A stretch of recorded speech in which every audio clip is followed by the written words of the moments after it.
अहिल्यानगरमध्ये शिक्षकाने शारीरिक शोषण करून 8वीतील अल्पवयीन मुलीला गर्भवती केल्याचा संतापजनक प्रकार समोर आलाय. संगमनेर तालुक्याच्या पठार भागात एक धक्कादायक घटना घडली आहे.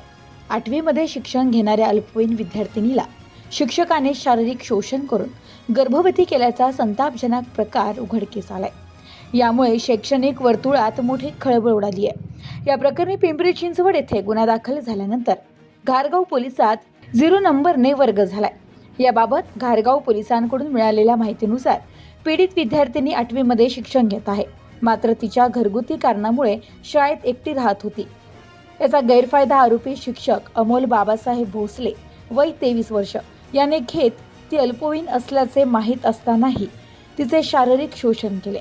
ती पिंपरी चिंचवड येथील रुग्णालयात उपचारांसाठी दाखल असताना ती गर्भवती असल्याचा धक्कादायक प्रकार समोर आलाय. पीडित विद्यार्थिनीने दिलेल्या जबाबावरून पिंपरी चिंचवड पोलिसांनी आरोपी शिक्षक अमोल भोसले याच्यावर भारतीय संहिता आणि पॉस्को कायद्यानुसार गुन्हा दाखल केलाय. पुढील तपास पोलीस करत आहेत. Bureau report, news today 24, Ahilyanagar.